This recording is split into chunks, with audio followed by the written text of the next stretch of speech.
Eve Ensler is a playwright, performer, and activist. Known for the global phenomenon, the vagina monologues, her newest theater piece is adapted from her memoir, In the Body of the World. Now playing at Manhattan Theater Club, the solo show connects her cancer diagnosis to her work with female survivors of violence in the Democratic Republic of Congo, her own childhood trauma, and more. I sat down with Ensler to talk about bringing this deeply personal story to the stage. Eve, it is an honor to have you here today because I am such a fan and such an admirer of your work. Thank you very much. Your new play is so moving, it leaves no feeling unfelt. Tell me why you wanted to take this story of yours, which is so deeply personal, and write a memoir and then adapt it for the stage.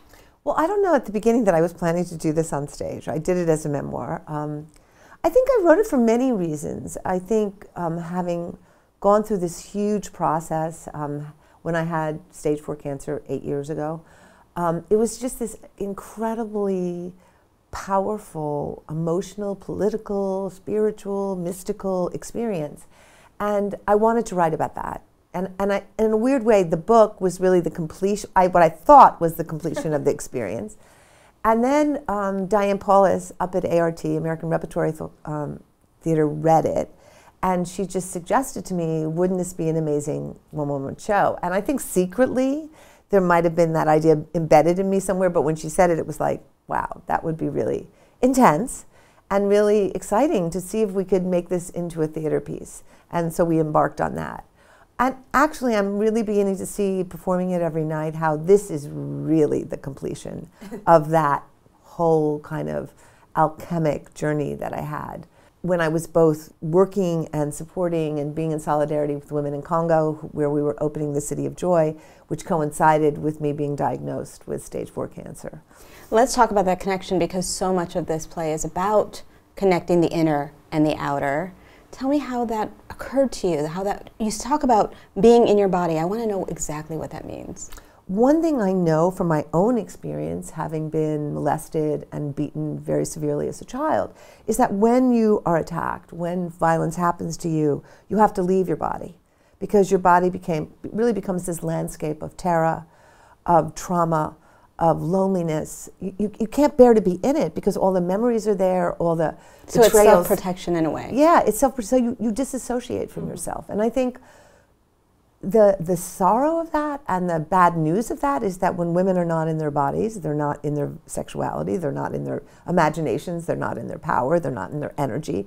And so we're losing, you know, massive amounts of brilliance, intelligence, drive, energy that could be turning this whole world that we're living in around. And I think I thought, having written the vagina monologues, then written The Good Body, then written play after book, that, okay, I think I'm in my body now. And then I got cancer. And I woke up after a 9-hour surgery, missing 7 organs, 70 nodes, things replaced, cut, rearranged. But it was really amazing. I was lying there with tubes coming out of me, and I was in my body. I was a body. And I think what it means is that we're not disassociated from ourselves. We're not living someone else's life.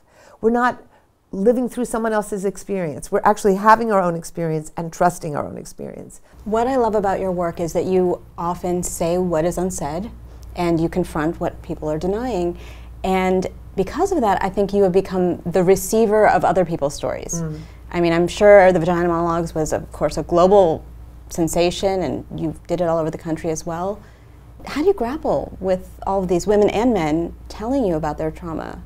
I'm glad I heard those stories. I'm glad I heard those stories. I'm glad I went to Afghanistan and Congo and Haiti and Kosovo and India. You know, I got to go to 75 countries and sit with women in all kinds of refugee camps and war zones and beautiful situations and difficult situations. And I got to see this incredible story of women, both the horror story, but also the vitality of women and the fierceness of women and the imagination of women. I got to see that around the world. And I think now I am getting a bunch of emails since the show started. And it's amazing to see the kind of things people are sharing with me, particularly men. One of the things that really struck me about this show is how personal it was, not just about your cancer diagnosis or about your work with women, which everyone pretty much knows about, but about how you had to deal with your own sister, your own mother? Because so many people can work for women or talk about sisterhood, but then dealing with their own family members is often the toughest thing. No, there's always a divide. You're great in the world, and then you come home to your family and you're like, oh my God, I'm a horror. I'm not practicing anything that I preach. You know, for me, the whole journey with cancer was unbelievable. It was almost like the great divine mother just said, okay, I'm going to throw you everything so you can just blow out every socket and be changed. And so my mother died during chemo, which was really hard. But it was also like I had an opportunity to really go down and be with her and love her and make peace with her. And my sister came back into my life and was totally nurturing and beautiful, and that was this incredible. So there was a lot of healing that happened, and there was also a lot of stuff I had to face. And I didn't know if I was going to die. Like, I really didn't, all through and up until 3 years after, you know? So when you're on that perch, it's a very incredible place. It's a very alchemic place. It's a very shamanic place, because you're so close to your death that you can actually see your life in a very different way. And all that is insignificant and petty, and it just falls away. Mm-hmm. And what matters becomes uttermost, you know? And that's amazing.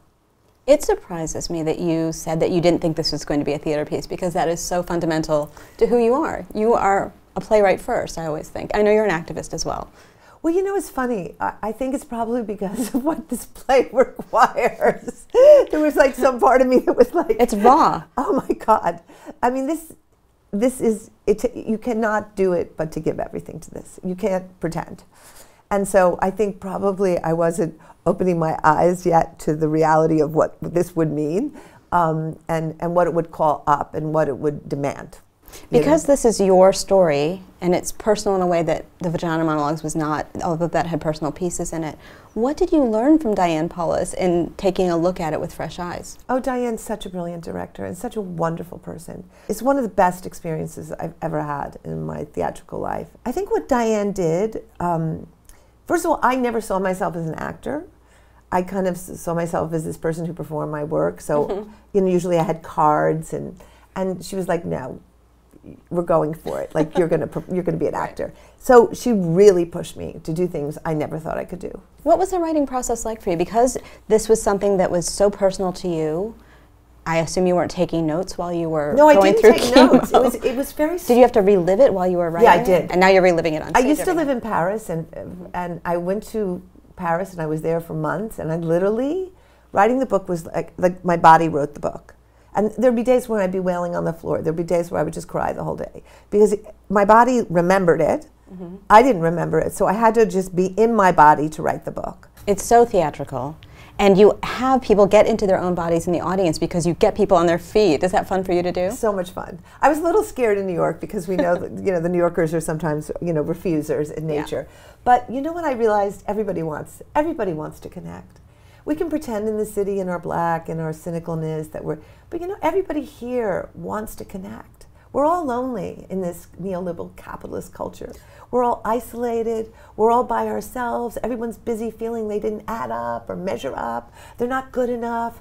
You know, everybody, I don't care who you are. And it's all what keeps us in our place, what keeps us beholding to these autocrats and these billionaire politicians who are ruling our world. And when we connect, when we feel each other, when we dance together, when we laugh together, then we are reminded of our power, of our, not the power over, but our power to love, our power to connect, our power to care. And I think that's really what's happening in the theater. There's just a lot of connection happening, and not in a schmaltzy way, but in a way where we're going through something together. I love that your bio says that Eve Ensler lives in the world.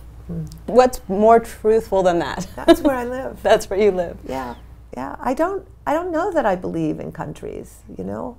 I believe in people. I believe in hearts. And I think any places where we have to have borders or walls or divisions or subdivisions, they really don't interest me. You know, I want to live in this world where everybody's in it and everybody's included and no one gets left out and no one gets thrown out or deported, you know. Eve, thank you so much, and congratulations on this piece. It's really beautiful. Thank you so much. I'm happy to talk to you.